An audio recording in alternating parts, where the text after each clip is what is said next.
Bonjour à tous. Je vous fais une vidéo ici rapide pour répondre à une question. Répondre, je vais essayer de répondre parce que vraiment le sujet est très difficile à aborder justement. C'est Naïma qui me pose cette question. Coucou à toi. J'espère que tu vas bien. Alors tu me poses cette question parce qu'en fait elle est complexe. Tu voulais mon point de vue, pas le point de vue freudien de l'ego et du moi, parce que c'est le moi et l'ego, et tu ne voulais pas le côté psychanalytique, ou psychopathologique, etc. On s'en fout du placement de la personnalité, de l'ego, etc. Donc tu veux mon point de vue, qui n'est pas forcément factuel. Donc voilà ta question. J'aurais aimé savoir comment tu abordes la notion d'ego, quelle est ta définition, où le situes-tu par rapport à l'individualité, par rapport à la conscience individuelle, par rapport à l'être, par rapport au soi supérieur. Voilà, c'est le chemin, c'est peut-être le chemin de toute une vie à apprendre à se libérer de l'illusion d'être l'ego et corollairement apprendre à se libérer des mécanismes de survie, le fameux instinct qui mettent tout en œuvre pour défendre ce sentiment illusoire d'être un jeu, donc le moi dans un jeu, un game, un jeu. Bon, il y a encore la question continue, mais déjà, on va essayer de mettre en place ça. Merci de la question parce que c'est énorme. Si je ne me voyais pas l'expliquer en trois, quatre lignes, ça, parce que là, c'est du balèze quand même. J'ai essayé tant bien que mal à l'exprimer. Je suis assez maladroit. Je ne vais pas donc utiliser tous les termes psychanalytiques de système parce que ça ne m'intéresse pas. Moi, je vais l'aborder sur mon vecteur toujours, qui n'est pas vrai, qui est juste mon ressenti, c'est tout. Hein. Alors, l'ego, on va faire simple, pas trop marrant.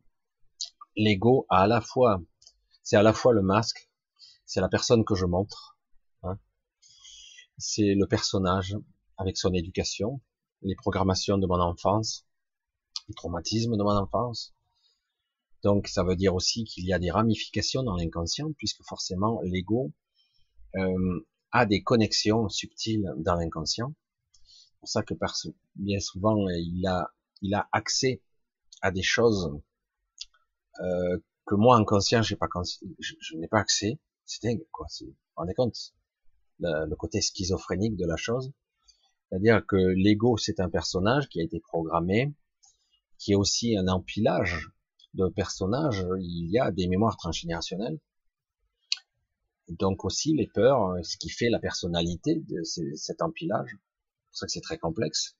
Et comme si c'était pas simple encore, pas évident, il y a aussi la possibilité plus complexe euh, d'avoir aussi évidemment une partie par-dessus tout ça, sur une couche, une bonne couche du soi supérieur. Parce qu'il y a la conscience qui anime le tout.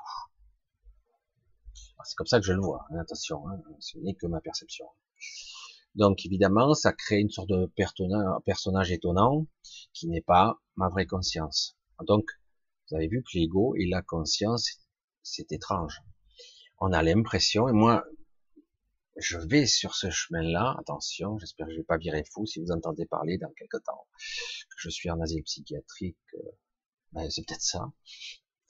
Parce que c'est vrai que je m'aperçois de plus en plus que l'ego, le personnage, tout ça est en opposition bien souvent à ce que je souhaite vraiment. En tout cas, ma vraie conscience, mon, mon centre, mon vrai soi, ma vraie conscience, mon vrai moi, pas celui qui est confondu et mélangé ici faiblement en plus, avec une lumière qui n'est pas la bonne, eh ben, il devient de plus en plus en opposition, c'est pas très agréable à vivre, avec, c'est toujours le cas, il y a toujours la peur ici, et les conseils, l'inspiration qui viennent d'en haut, la guidance qui vient d'en haut. Mais là, ça devient de plus en plus étrange. Plus je me rapproche, plus je me dis, waouh, faut-il détruire cet ego, ou le reprogrammer, le modeler, ou le dupliquer plus en forme, plus adapté à celui que je suis vraiment. De quelle façon? Je pense que je n'ai pas le contrôle à ce niveau. Je l'ai jamais eu d'ailleurs. Peut-on vraiment? C'est pour ça qu'on peut parler de destruction de l'ego, mais c'est pas vrai. On peut pas le détruire l'ego, mais quelque part, je me dis, mais serait-ce mon ennemi? Non. L'ego fait que celui que je suis, je vais avoir des fois des réflexions et des réflexes, des réactions, un mode de fonctionnement qui, oh, pourquoi je réagis comme ça?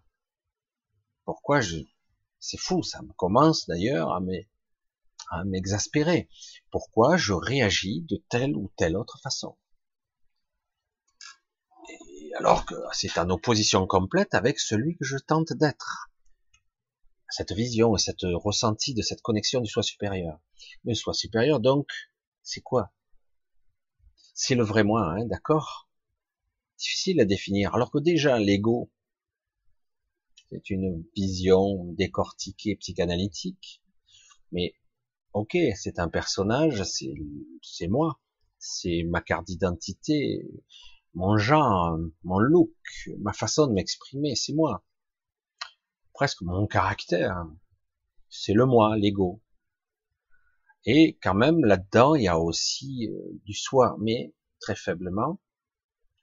Et le soi supérieur, alors, quel est-il?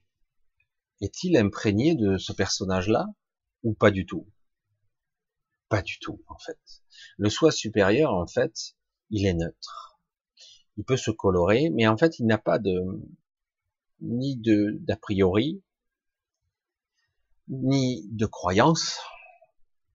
Il a accès à d'autres niveaux de conscience, évidemment, mais il n'est pas dans cette petitesse d'esprit, même s'il a accès à la totalité de toutes les expériences que je suis. Voire, il a accès à toutes les expériences que je peux ou que je pourrais vivre dans les espaces-temps. Là, on va pas rentrer dans les multivers, mais en réalité, cette conscience n'est pas arrimée à un espace-temps fixe, rigide. Ah, c'est costaud, hein, parce qu'ici, j'ai la sensation d'un temps linéaire, d'une chronologie, d'un début et d'une fin. Le soi supérieur n'a pas cette perception. Il a la perception immuable de l'infinité. Pratiquement même, il pourrait remonter le temps, il pourrait aller dans le futur. Théoriquement, ça n'a pas de... C'est comme se déplacer. Je me déplace dans l'espace, je marche, je vais d'un point A à un point B. Pour lui, de se déplacer dans le temps, il va d'un point A à un point B. Ça ne lui pose aucun problème. Et de plus, il est capable d'être à plusieurs endroits en même temps. Ou d'incarner des formes d'avatars, j'allais dire des automates avec une parcelle de lui-même dans d'autres espaces-temps. C'est pour ça que c'est très difficile à définir quelque chose de multidimensionnel, de multitemporel, voire même intemporel. En fait, il peut être imprégné de beaucoup de choses. Mais c'est le phare aussi. C'est le repère, le premier repère. Parce qu'au niveau multidimensionnel, comme je l'ai déjà dit une fois, on peut remonter jusqu'à la source. À compte là, si on va assez haut. Je suis la source, la limite. Mais pour l'instant, au niveau de mon soi supérieur, je me connecte à ce maillage de conscience et je suis un des points qui crée une façon de voir, un angle de vision qui peut être multidimensionnel. C'est pour ça que c'est très complexe. Mais il n'empêche, puisqu'on parle de conscience et d'inconscient, l'inconscient c'est aussi le tout. C'est aussi tout le maillage, l'accès à la connexion suprême. C'est-à-dire, j'accède à toutes les autres consciences, inconsciemment, comme eux ont accès. C'est pour cela que dans le monde, de temps en temps, il y a quelque chose qui se produit de façon simultanée à plusieurs endroits. Ça peut être aussi bien une invention. Ah, l'information est passée, l'idée. Ah, plusieurs personnes ont eu l'idée et eu le courage de la mettre en application, et du coup, à plusieurs endroits du monde, ça va se passer en même temps, avec pas tout à fait la même forme, mais ça se produira. Et dans d'autres cas, c'est l'inconscient collectif qui produit, c'est-à-dire il pourrait y avoir des événements étranges qui pourraient se passer quelque part dans le monde, comme la théorie des centièmes singes, hein, c'est pareil. C'est quelque part aussi, si un certain nombre d'individus ont acquis certaines connaissances d'une certaine façon, le monde entier finira par y accéder de façon plus ou moins consciente. On peut dire de cette façon préconsciente. Il suffira simplement d'effleurer le sujet et ils sauront. C'est pour ça que c'est très complexe. C'est pour ça que le sujet, là, je ne savais pas par quel bout l'attaquer, parce que franchement, je sais même pas vraiment l'expliquer. Je peux le définir tant bien que mal, mais surtout que ça sera imprécis et probable qu'avec le temps, je vais évoluer cette définition et la faire modifier, faire grandir, voire même l'améliorer, ou carrément la changer. Mais en tout cas, pour l'instant, ça serait ma vérité à peu près. L'individualité, c'est justement l'illusion que tout ceci mis en place, donc le soi supérieur avec cet empilage, ce personnage, du coup, ça crée une illusion de séparation, alors qu'on est tous interconnectés, que tout est connecté. Et du coup, j'ai l'impression d'être seul avec mes pensées. J'ai l'impression d'être même dans une forme de souffrance parce que justement, à contrario, nous sommes des êtres de communication, nous sommes des êtres de réseau, et parfois dans l'illusion de l'individualité poussée à l'extrême, à son paroxysme, on a l'impression d'être coupé de tout, presque dévitalisé. Et du coup, on tourne en boucle avec ce mental qui nous rend marteau. L'ego est une construction du mental. Et aussi une vague réflexion du soi supérieur, une vague très faible distorsion, parce que c'est tout distordu à cause justement de toutes les couches à laquelle il traverse. Du coup, c'est très étrange ce qu'est l'ego. Et comme je l'ai dit, ce que je soupçonne là, ici, c'est que il y a ici fort à parier, j'en suis convaincu, à tous les étages, que en fait, on a été modifié, reprogrammé, affaibli, pour que notre ego mental, je l'associe au mental le plus proche de l'ego, des ramifications et même sur certaines ramifications inconscientes qui ont des mécanismes très puissants sur notre quotidien. Comme je l'ai dit, l'exemple typique, je veux prendre conscience, je perçois de plus en plus la dichotomie entre mon soi supérieur et le personnage, et il y a conflit, parce que maintenant je décide d'aller dans des trajectoires qui seront justes, et comme par hasard, mon ego mental résiste. Par crainte, par peur, par tous ces systèmes de défense, il va parfois me neutraliser. Qui neutralise qui, hein? Donc, moi, je décide je veux ça, c'est censé être juste, ça peut aller. Mais par moment, mon ego mental ne veut pas. Parce que quelque part, s'il a été modifié, ce qui est le cas de la plupart des gens, s'il a été reprogrammé, jusqu'à un certain point, ça fonctionne. À un moment donné, il y a un mur, un plafond de verre, une limitation. Je me heurte de plein fouet à ce mur. Et du coup, soit je suis en décompensation, en dépression, burn-out, ou je suicide, ou pathologies diverses et variées. Je peux avoir certaines pathologies cognitives ou biologiques. Donc c'est pour ça que c'est très compliqué. Mais dès qu'on commence à prendre conscience, on se dit oh, stop, maintenant voilà la direction que je veux aller. Et l'ego mental va dire nine, je veux pas, absolument pas. Ah bon, mais c'est là la direction. Écoute, tu le vois bien, c'est par là que ça vibre, c'est par là qu'il faut aller. C'est ça la solution. Si tu veux prospérer, être ok. Mais est-ce que c'est ce que j'ai dans mes programmes? C'est comme un programme informatique qui tourne en boucle avec ce fragment de conscience distordu. Eh ben, c'est pour ça que je dis souvent, là, ça reste immuable, je le pense, tant que je n'aurai pas ma part de conscience plus purifiée et plus élargie, je me ferai mettre à l'envers par mon ego à chaque fois. À chaque fois, ce programme, il est greffé à moi. Alors, si je le supprime, je suis quasiment catatonique. J'ai du mal à interférer ou à simplement exister ici. Pourtant, je ne peux pas continuer dans ce bagage. Alors, comment déprogrammer, reprogrammer la machine à des niveaux subtils, au niveau inconscient où j'ai pas accès, ou arriver en tout cas à déconnecter ou des parties qui vont contre l'intérêt du soi supérieur. Ça prétend de le parler comme ça, de le dire de cette façon-là. Mais beaucoup de gens, là je vais faire juste la petite aparté parce que c'est le problème du revers dans lequel j'évolue actuellement. Je l'ai dit je sais pas combien de fois, mais je vais encore le dire d'une autre façon.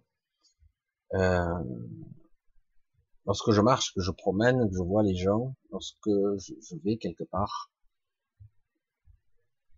je ressens presque tout le temps, chez presque tout le monde, à divers degrés, à diverses couleurs, de différentes façons, le conflit intérieur entre eux-mêmes et leur ego et leur soi.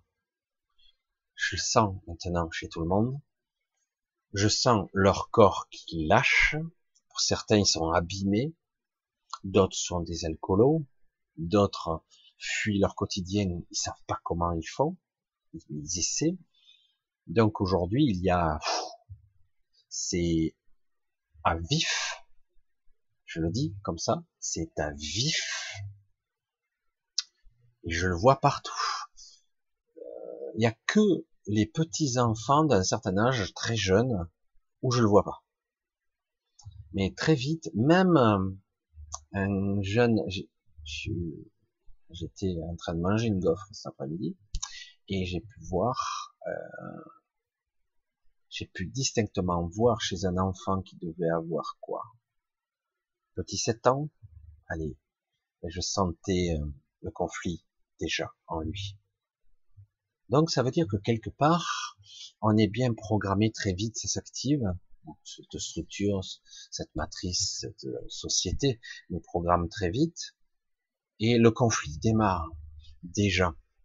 Et on apprend à oublier cette souffrance. Et pourtant, elle est là. Certains ont des souffrances encore plus grandes d'ailleurs, puisqu'il y a aussi des conflits de genre. Je suis un homme dans une femme, je suis un intellectuel dans le corps d'un mécanicien, à tous les stages. Hein. Je veux faire ça quelque part pour mon père ou pour ma mère, je fais autre chose. Parce que on m'a dit que la professeure machin a dit que j'étais doué en maths, ben on va me foutre dans les mathématiques, alors que ça me passionne pas plus que ça. C'est vrai que je suis fort là dans ces domaines, mais ça, pour l'instant, ça ne me parle pas. Mais bon, on va me diriger vers ça.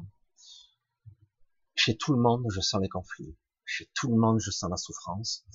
Et je vois, dès que quelques années passent, les individus se dégradant et se dégénérant. Je l'ai observé à tous les étages, hein.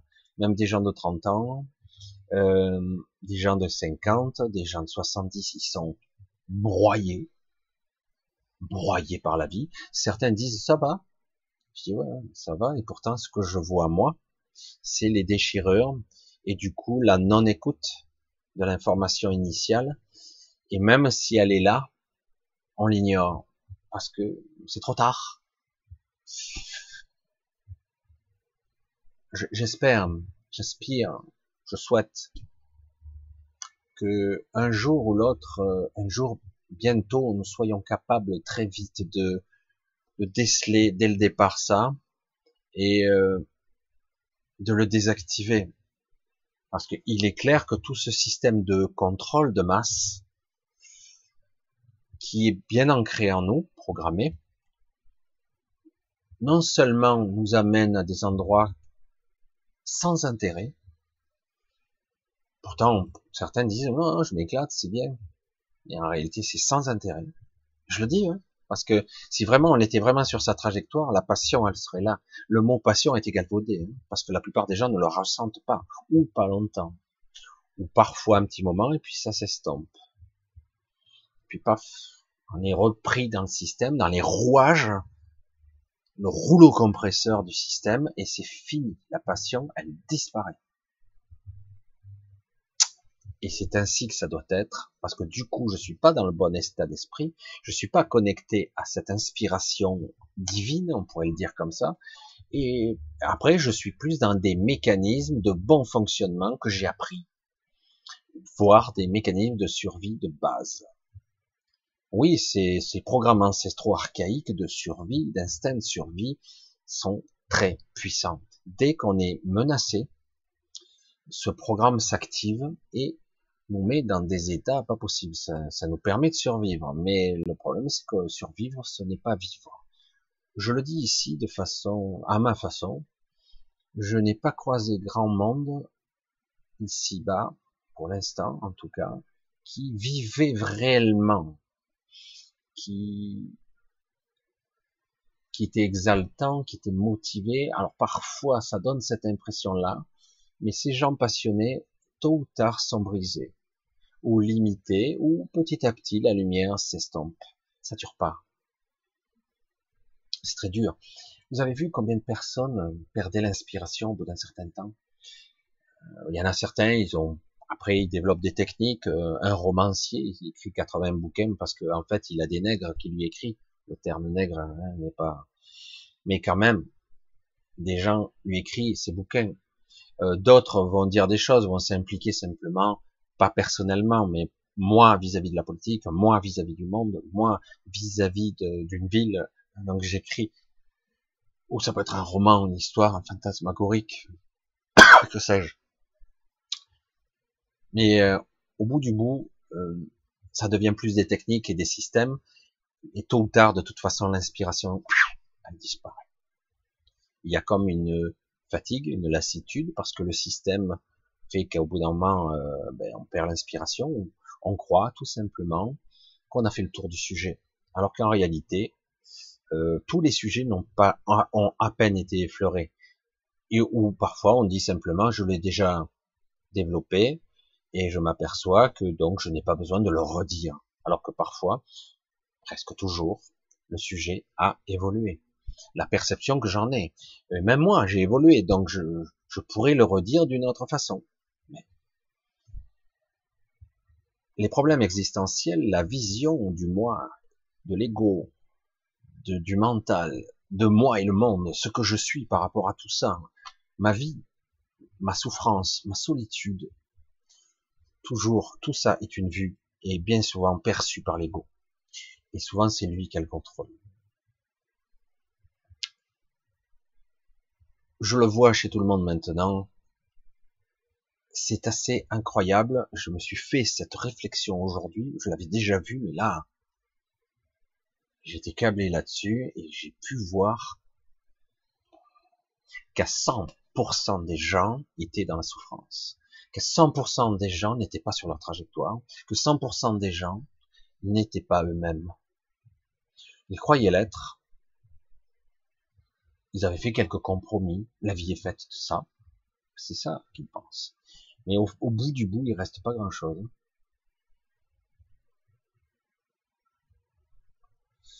Sacré carcan quand même. Hein.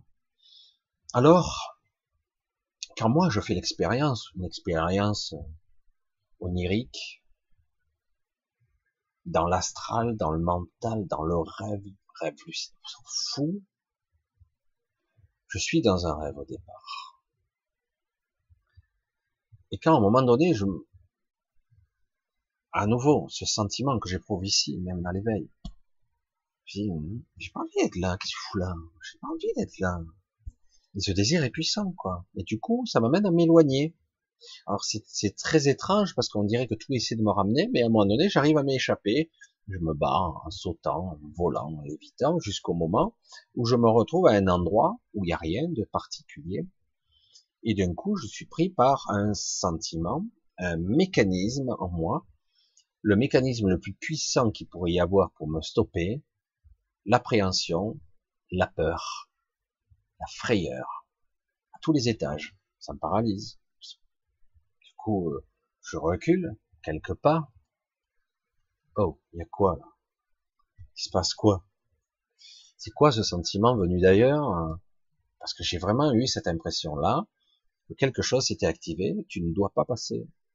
Et comme le message est plus ou moins inconscient, ça se manifeste, ça prend forme. Un géant de 3 ou 4 mètres, ou bien 3-4 mètres, ouais, qui arrive vers moi, et il avance, intimidant, pas menaçant, juste intimidant, s'approche vers moi. Je suis moi en semi-lévitation à 1 mètre du sol, mais même là, il est encore plus grand que moi. Et il me dit, tu ne passes pas, qu'est-ce que tu fais là?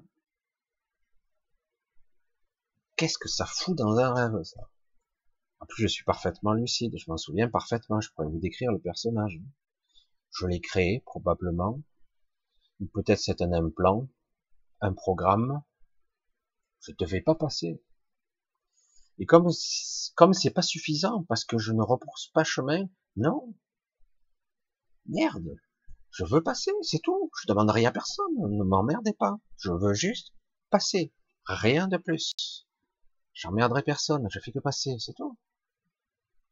Et ça insiste, hein.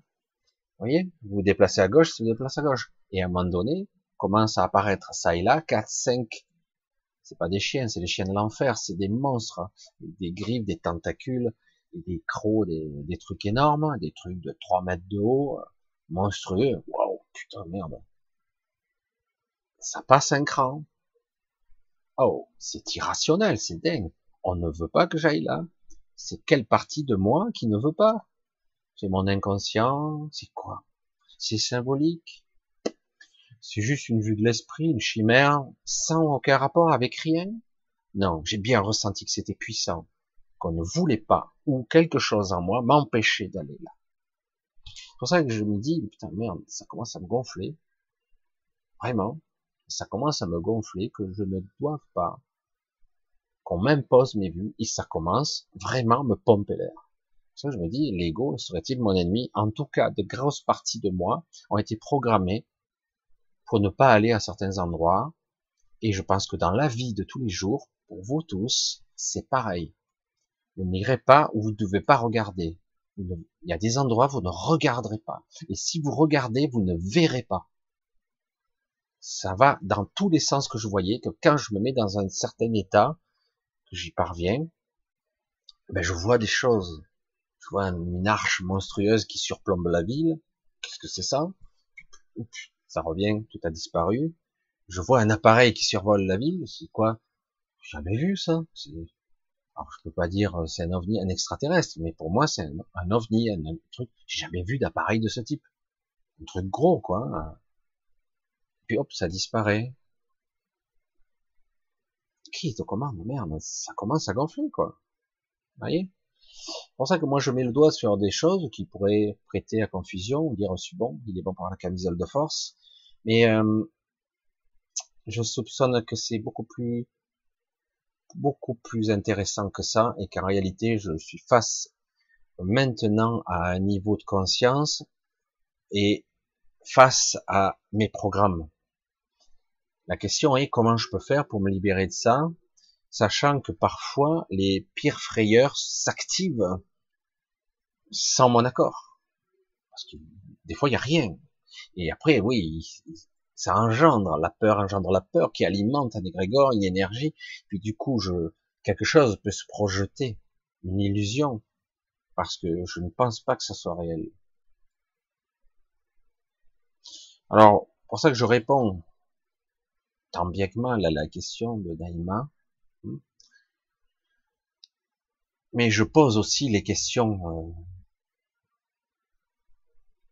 La question, je pose ici mon questionnement, je vous le remets, parce que j'en suis là.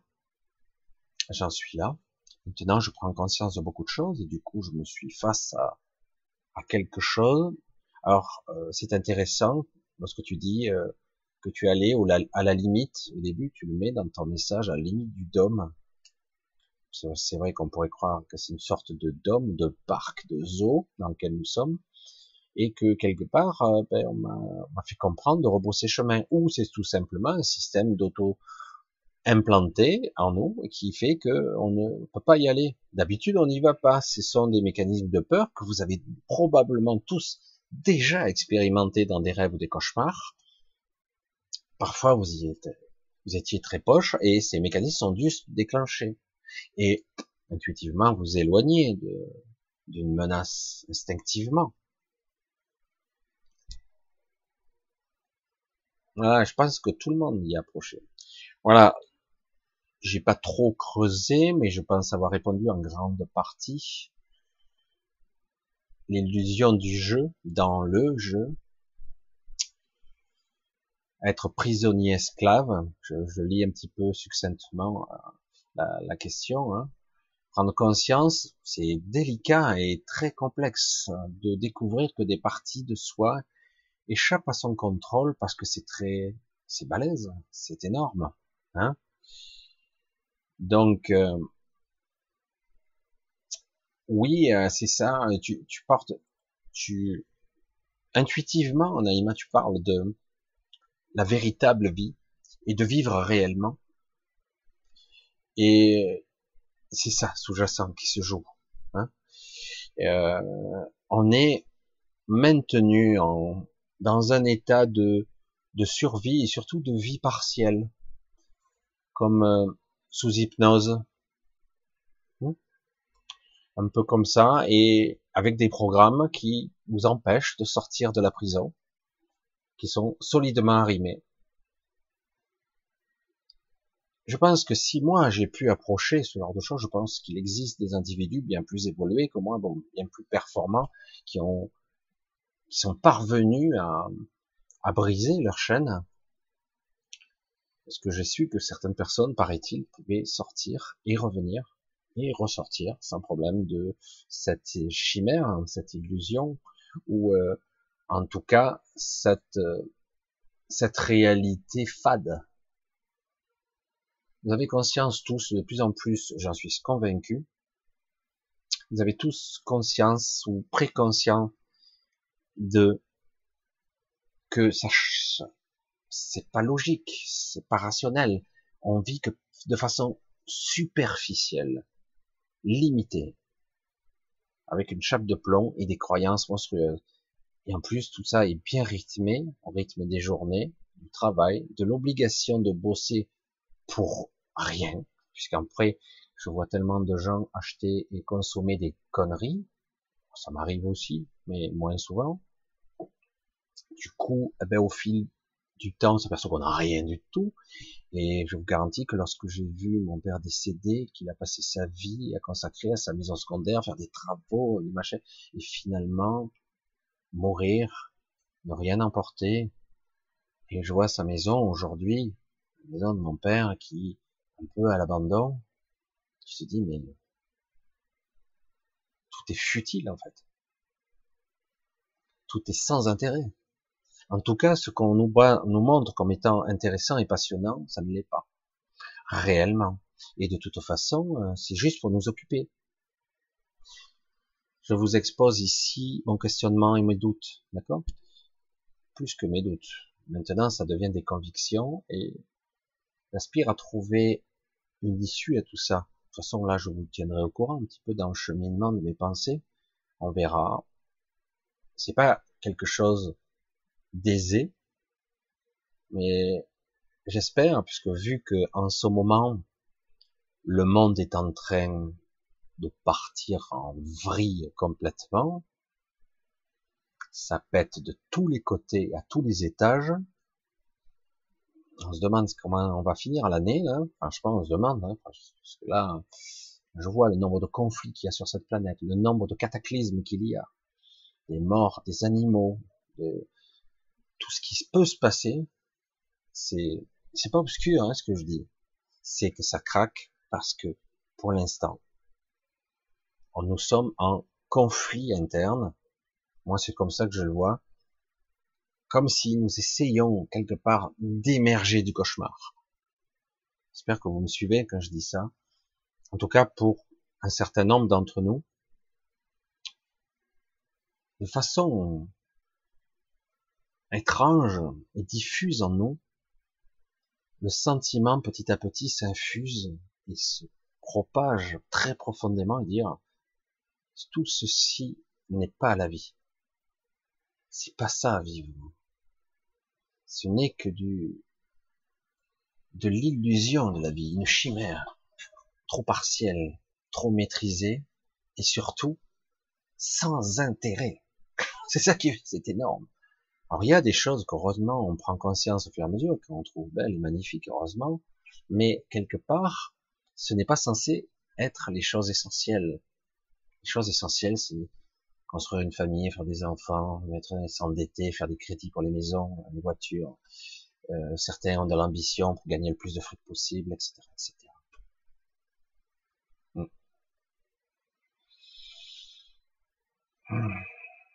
Je vous laisse sur ces réflexions, ça vaut ce que ça vaut. Mais voilà, la question de Naïma est très complexe. Il est possible que si je le refaisais cette vidéo demain, je répondrais peut-être d'une autre façon.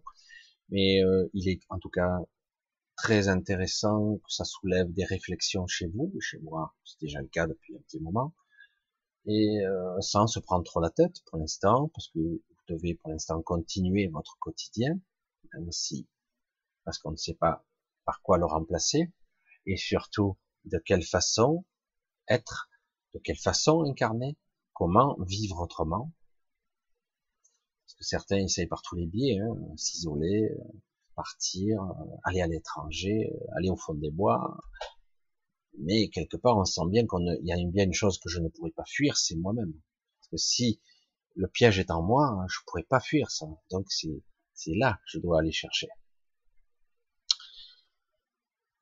Alors je te remercie pour cette question qui mène à des réflexions hors normes, c'est clair, mais ça soulève des questions existentielles fondamentales, c'est clair,